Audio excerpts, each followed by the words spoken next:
So I went to Dollywood about a week ago, and it was great. Overall, a nice park with a rustic feel. But every enthusiast knows that that's not all Dollywood has to offer, and the main focus for us is the rides. Dollywood has 9 operating coasters as of now, with Big Bear Mountain coming in May. And I rode every one of them except Whistlepunk Chaser. Like, who rides that? But as you know from the title, I'm compiling a list of the strongest airtime moments. And this isn't subjective, because I was using an app called Ride Forces, which was pretty much accurate to online info I could find on Dollywood's rides concerning G-forces. So yeah, without further ado, here's my top 15. Number 15 is Mystery Mine's Outdoor Drop, which pulls an impressive negative 0.34 Gs. Now, this drop is definitely very sudden, not sustained, and it keeps the character of the old drop with it being more comfortable, apparently. I don't know. I didn't ride the old drop, so I can't say for sure, but negative 0.34 Gs is still really impressive nonetheless.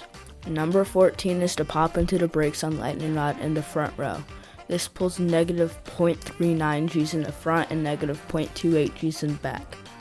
I don't know how the front has way more negative Gs, but I can only assume that's because of the crest is steep. I don't really remember it that well. But yeah, this is the weakest moment on Lightning Rod that made the list, and you'll see Lightning Rod a lot later on. Number 13 is Thunderhead's pop into the second turnaround in the front. This pulls negative 0.43 Gs in the front and 1.3 Gs in the back. It doesn't even give airtime in the back. Number 12 is on Mystery Mine and has to pop into the final brakes. This pulls negative 0.53 Gs and is kind of uncomfortable, honestly, with the over-the-shoulder restraints. You get shoved forward a bit, but I don't really mind it. You get a ton of airtime, and it's a good finale after the actual finale to finish off the ride. Number 11 is Lightning Rod's second appearance, and it's a wave turn in the front row. This pulls an impressive negative 0.54 Gs in the front and negative 0.49 Gs in the back. This is extremely sustained, probably one of the most sustained moments at the park, if not the most. And it's sideways, it's massive, everyone loves it, everyone knows it.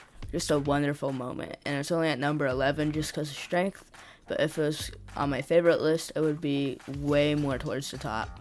Before we get to the top 10, here are some honorable mentions. Tennessee Tornado's first drop only pulls negative 0.21 Gs, but it is really sustained. Same with Wild Eagle, its first drop only pulls negative 0.28 Gs, and Thunderhead's pop before the diving turnaround, I don't know what else to call it, pulls negative 0.30 Gs.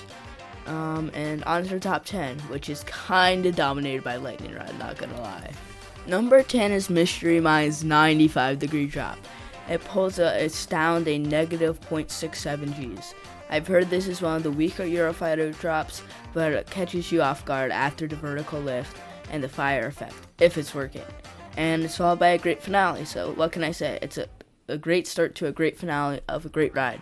From here on out, all spots are taken by Lightning Rod. So first up is the second Twist and Shout in the front row. This pulls negative 0.70 Gs in the front and negative 0.54 Gs in the back.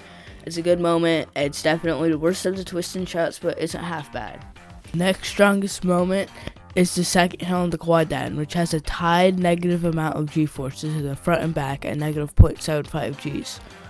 This is just one of the quad down hills, I don't know what to say. It feels a little bit weaker than the first hill, but all the quad downs kind of a blur because it's so rapid fire. We're halfway through the list now, and number 7 is the first drop in the back row. This pulls negative 0.77 Gs and is the strongest drop at the park. This is a really good moment, but in the back. It also pulls negative 0.26 Gs in the front, and it basically pulls negative 0.26 Gs in 2 moments, when the drop reaches its max angle, and when it's first cresting the drop.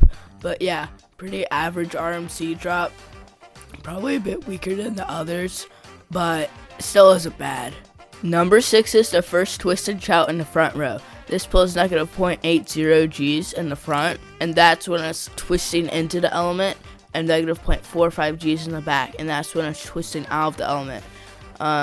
This one's a lot better than the second Twist and Shout, and it feels like you're floating there, even though you're experiencing an ejector the entire time. and the twists out are like really compact. Like it feels like you're folding in on yourself. I think I already talked about that, but still a good point and a good element. Number 5 is the fourth hill of the quad down in the front row. I have no idea how this pulls more G's in the front than in the back, but it pulls negative 0.85 G's in the front and negative 0.82 G's in the back. I always think this is weaker than the third quad hill, which you'll see later on this list, probably because of the lateral twist at the end, but it's still really fun, kind of underwhelming for it being the last of the quad down, but as you'll see later on, it isn't the last of the strong airtime moments on the list. Number 4 is the ascending hill in the front row. This pulls negative 0.87 G's in the front row and negative 0.69 G's in the back. This is dubbed the first hill of like the 6 down of the 6 consecutive hills in a row, and it doesn't have the strength as some of the quad down or the speed hill, but it's still a good starter to that section. Overall, good hill and kind of feels like a double up. We're on to the top 3, and number 3 is the first quad downhill in the front row. This pulls negative 0.92 G's in the front and negative 0.7 G's in the back. This is definitely the defining moment of the quad down, showing you that, like, you know, it's gonna happen. Fun moment, and I can definitely see why it pulls more G's in the front than in the back, and really a defining moment of the quad down. Number 2 is the speed hill in the front row, which pulls a staggering negative 1.09 G's in the front and negative 0.92 G's in the back. This is really strong. I have no idea, again, why it's stronger in the front than in the back, but, you know, good moment, kind of the last standout moment of the ride, and arguably the best moment in the quad down sequence. And the strongest moment on Lightning Rod is the third hill of the quad down in the back row. This pulls negative 1.18 G's in the back and negative 1.02 G's in the front. This is probably the strongest moment on the ride, and you can tell it's really strong and it's kind of the best hill because the fourth hill twists and is not strong, and the speed hill's so delayed afterwards that it isn't really countable. And yeah, that's my list. Thank you guys for watching. If you want to see any more videos like this, leave a comment, like, subscribe. I guess we only have 4 subscribers right now, and see you next video.